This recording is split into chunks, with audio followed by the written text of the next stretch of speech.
Hello, and welcome to Issue at Hand. I'm Amy Pessia, the Executive Director at the Merrimack Valley Food Bank. It's mid-May, and families are wondering what they'll do with the children over the summer. What activities will be available to engage children? And in often cases, people are wondering how they're going to provide meals for the children throughout the summer. Today, we're here to talk about offerings of activities and nutritious food for families to consider throughout Lowell for little or no cost.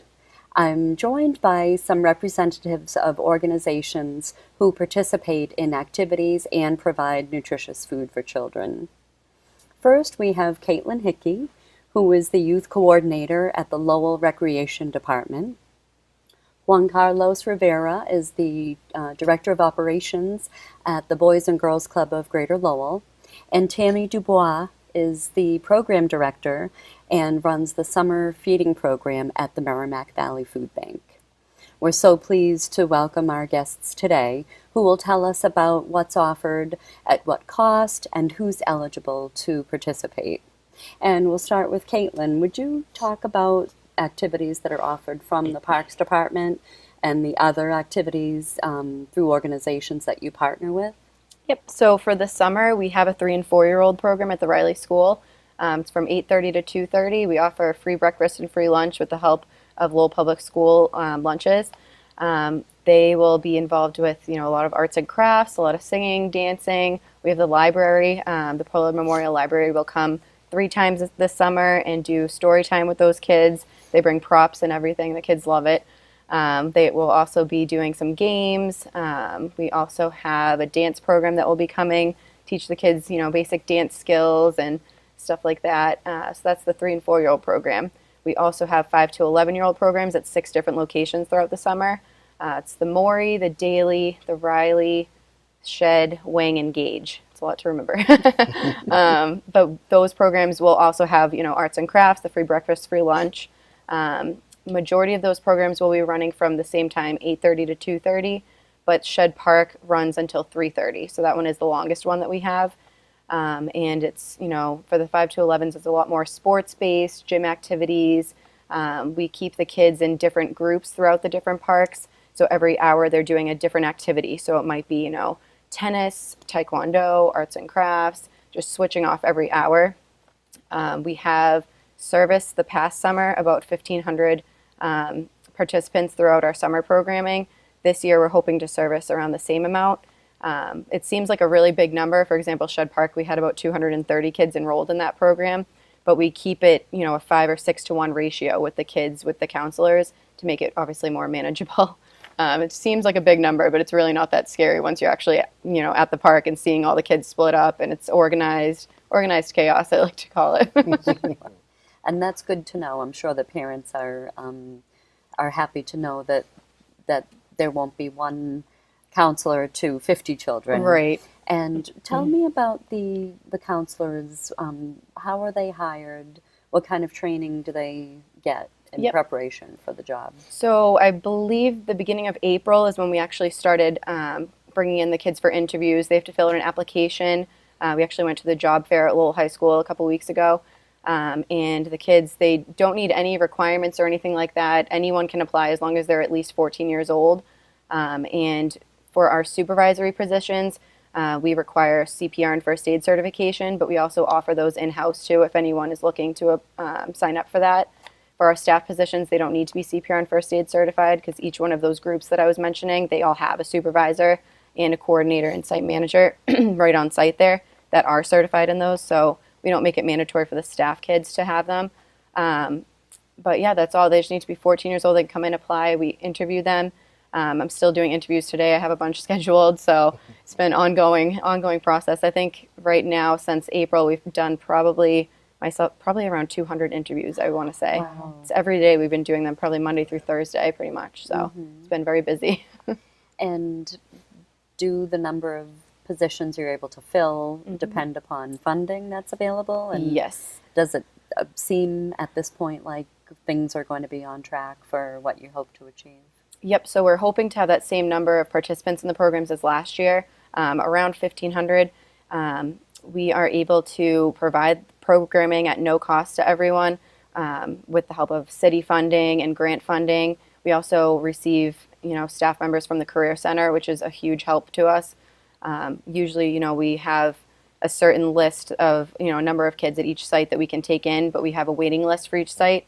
We have a waiting list at all of our sites right now that I just mentioned. So, if anyone's interested in signing up for them, definitely get put on the waiting list because we took in everyone off the waiting list last summer with, the help of the Career Center staff. We're able to build in more kids. So it's a big help.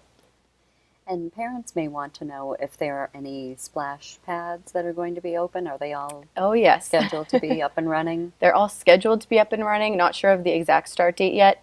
Usually it's Memorial Day weekend, but we're still waiting on that. But we will have a splash pad at Shed Park, a splash pad at O'Donnell Park, which is right in front of the Butler School on Gorham Street. And then we also have one on it's Avenue C, so it's across from the Plain Street McDonald's, actually. It's right there.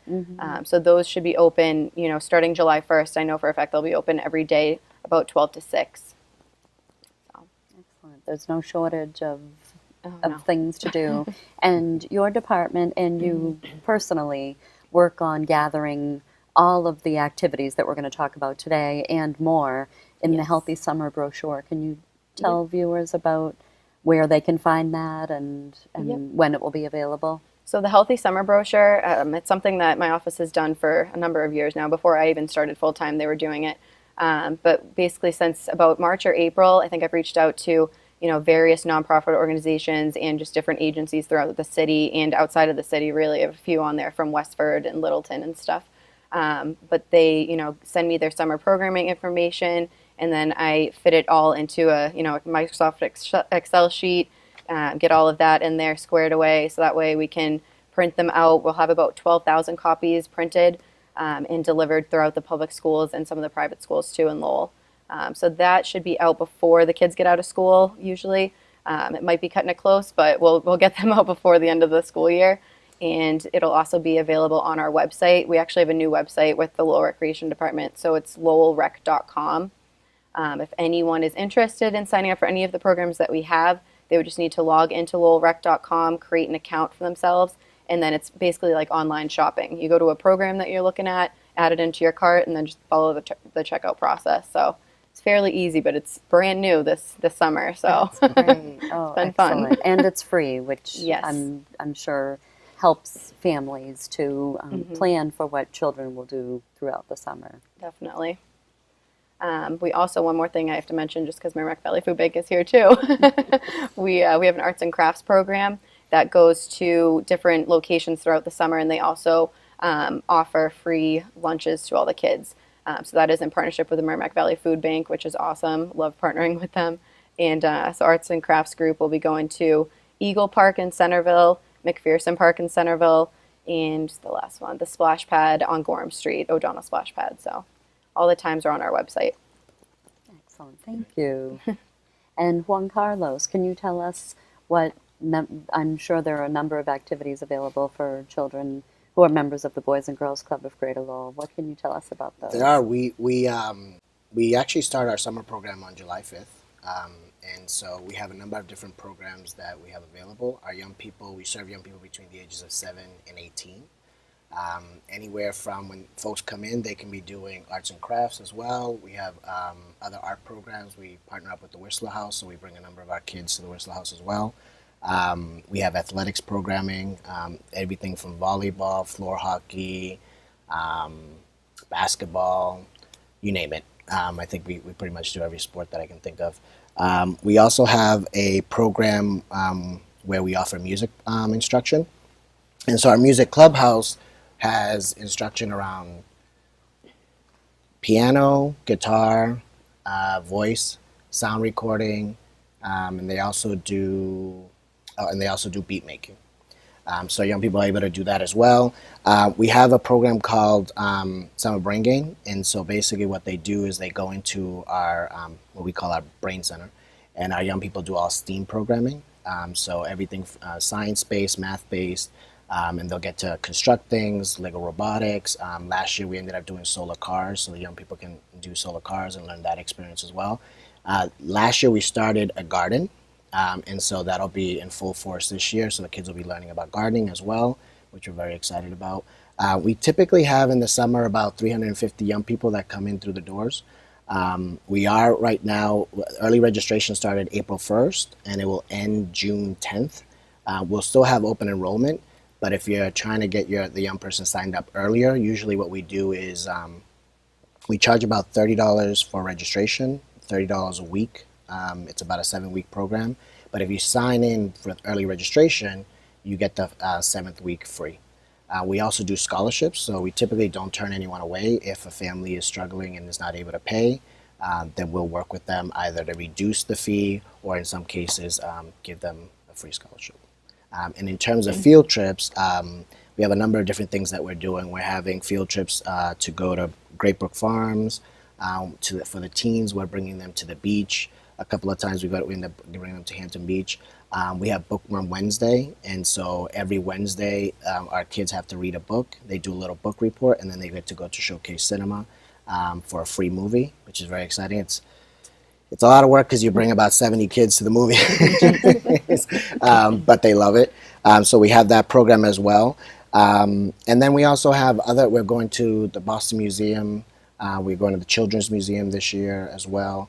So the idea really is to try to work with our young people to find out what is it that they want to do, and then we try to incorporate it the next summer. And so a lot of the field trips came from things that they wanted to take a look at. I think that's about it. Is there an age group that you strive to increase the participation? For example, do you have a lot of children who come to the summer program or to your programs throughout the year that are maybe 7 through 11, and you would like to get some of the older kids in? Yeah, so typically we have, we serve 7 to 18. Right now, the Boys and Girls Club is focusing on the year of the teen, and so we're increasing our numbers for our teenagers. We're basically we're at the point where we may this year be having a waiting list in terms of having young people coming into the program. But with teens, what we do is our program actually opens early drop-off starts at 7:30, and then it goes until 8 o'clock at night for the teenagers. So the average program is 9 to 5 that everybody can partake in. If you want early drop-off, it's an additional $25 fee per family. So if you have 3 kids, 2 kids, it doesn't matter. That's what we charge. Also available for waiver if you're not able to pay for that. And then 3 nights a week, we have our Peace League, and so our teens stay until 8 o'clock at night. And basically, they have a league of playing basketball where the young people are saying, instead of partaking any kind of negative activities out in the community, we're showing that peace is the way to go, and so that they'll stay at the club playing basketball, and they end up getting a trophy at the end of the year. It's a great experience. But right now, we're focusing on increasing our teen numbers, especially because in summer, that's the time where our teens need more to do, and so that's why we have extended hours and make sure that they keep them as busy as possible. And I imagine that maybe what you offer as far as food can be something that is appealing to kids of all ages. Tell me about the nutrition program. Very appealing. I have to say that I'm very proud. Our chef is Sally. She's our nutrition director, and she does a fantastic job. The kids, you know that it's working when the kids are coming up to me and they're saying, when is dinner? When is lunch? When is breakfast? They're asking for it. And the reason why I think, one, Sally's a phenomenal cook. She does a great job. But she makes everything from scratch. She's always really good about incorporating, for example, if she's doing mac and cheese, she'll sprinkle it with cauliflower. The kids don't even realize that they're eating cauliflower, but they love it. Mm-hmm. But she's really tuned in on making sure that we're culturally sensitive. So she talks to parents and finds out what specifically are the kids eating at home, and she tries to incorporate that in our menu. And she makes sure that it's a balanced meal. And so in the summer, you'll be able to get breakfast and you'll be able to get lunch at the club. And then during the school year, obviously, you get dinner. And is any of the food that will be harvested from the garden going to be Yes, incorporated? yes. So last year we started and we harvested some of the vegetables. This year we'll be doing the same. And part of the program with our garden program is not only just showing young people how to garden, but specifically how to actually how we incorporate it into our food. The other thing that we do is at the end of the season, the kids get to take a bag and fill it with a number of different vegetables, and we give them a list of recipes that we've created at the club that they can then create at home with their parents. Oh, excellent. So we try to do it a full circle kind of opportunity for them. Thank you Absolutely. for sharing that and for the great work that you do Thank you. for the children in the region. And Tammy, as director of the summer feeding program at the Merrimack Valley Food Bank, tell us about the agencies that you partner with and how you contribute to the nutritional support. So the Merrimack Valley Food Bank runs the Summer Food Service Program, which is administered by the Department of Elementary and Secondary Education, their Food and Nutrition Program, which runs through July 6th through August 18th. And currently the food bank has 14 sites throughout the city that serves free snack and or lunch to children 18 and younger. We have locations at the Parks and Recs, as Caitlin mentioned, McPherson's, Eagle O'Donnell. We have the Lowell Housing Authorities, the Mercia Center, and the Chelmsford Street Housing Project. We have Caleb Group and Christ Jubilee. Also, Greater Lowell Technical Summer Program, Technical High School Summer Program, and their summer school program receives snacks and lunches.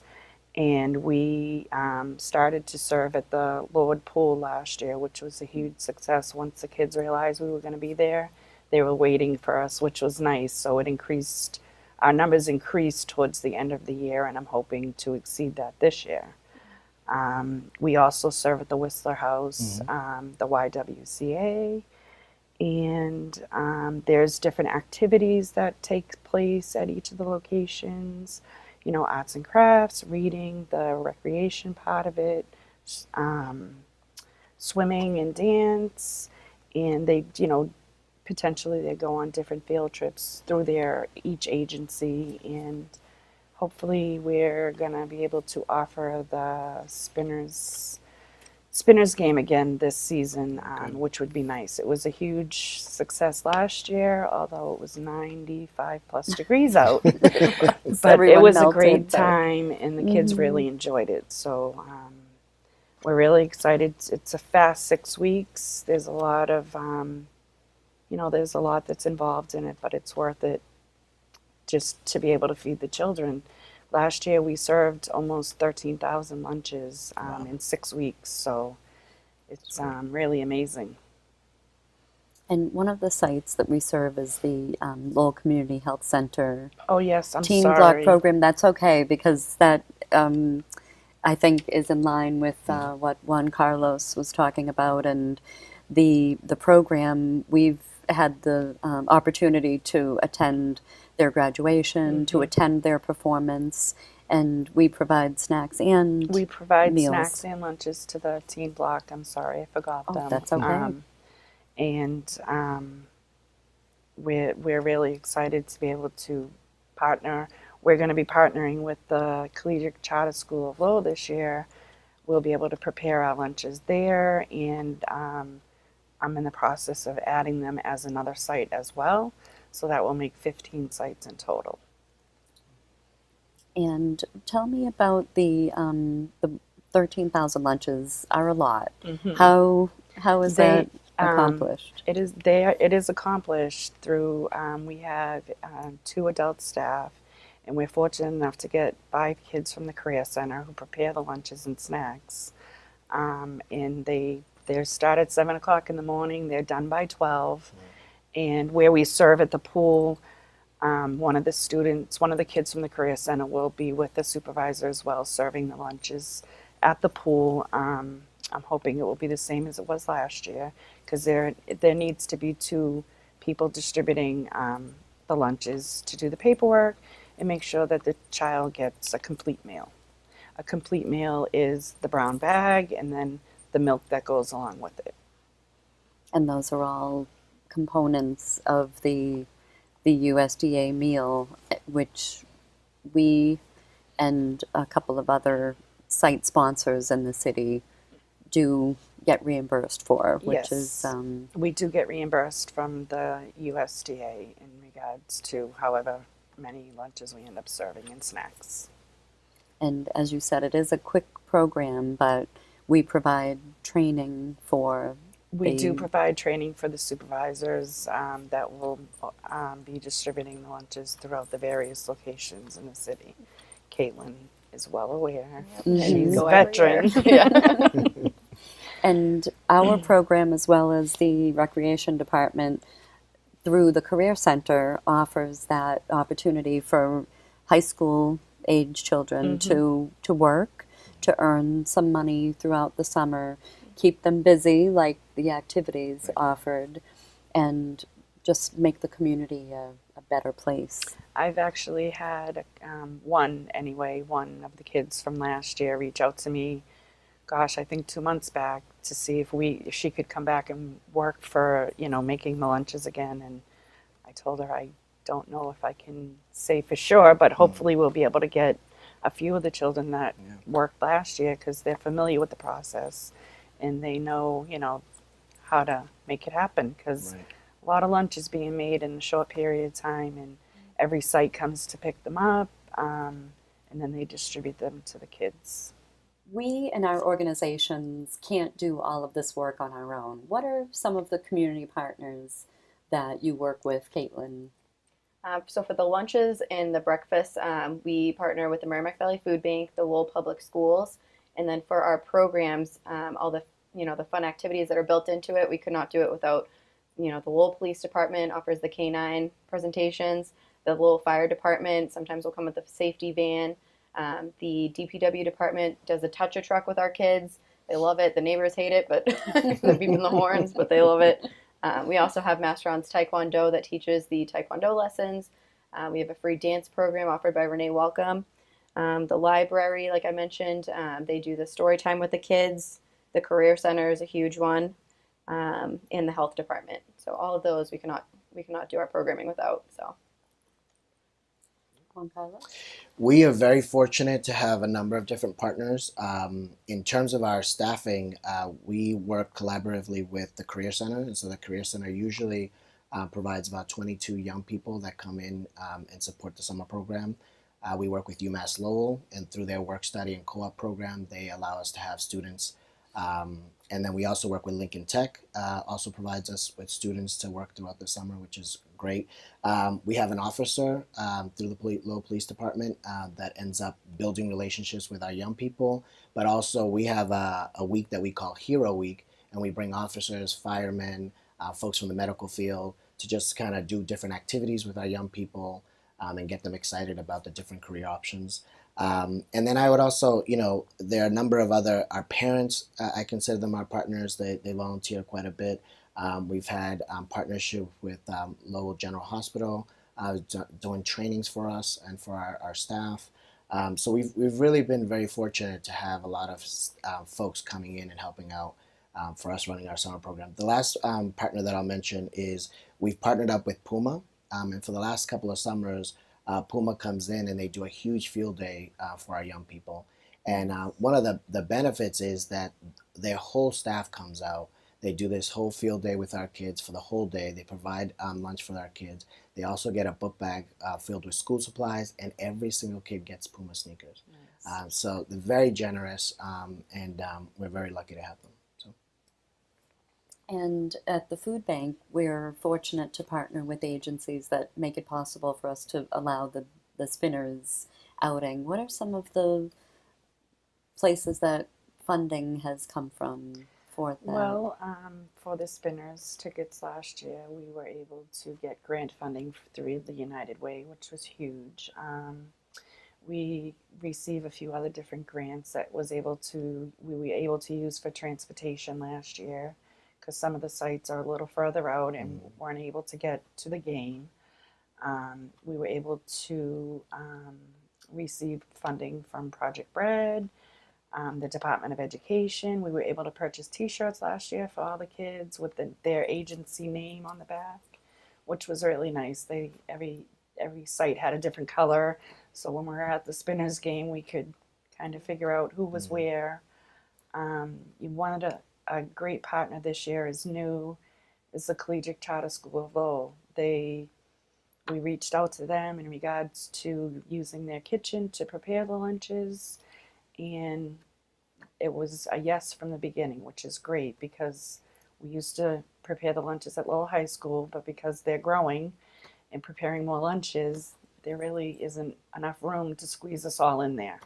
So that was such a huge relief when I was able to secure that location to prepare the lunches. Thank you all for joining us today and for sharing all of these important activities and nutritional support that's being offered for children throughout the summer. And these are just a few of the organizations that offer opportunities for children to stay physically active, to get cultural, environmental, spiritual, and physical activity throughout the summer. And of course, the nutritious food is always important. We'd like everybody watching to learn more about the opportunities available, to get more information about the programs, and consider enrolling children in programs like the Boys and Girls Club of Greater Lowell, Girls Inc., the Greater Lowell Family YMCA, and more information can be found on the ltc.org community calendar. And we'd also like viewers to know that nutritional support is available for all members of the family throughout the year at local food pantries and meal programs. And we at the Merrimack Valley Food Bank are proud to maintain a list of those food pantries and meal program hours, which can be found on our website, which is mvfb.org. Thank you for watching, and thank you to Lowell Telecommunications Corporation for allowing us to talk about this important issue on Issue at Hand. Thank you.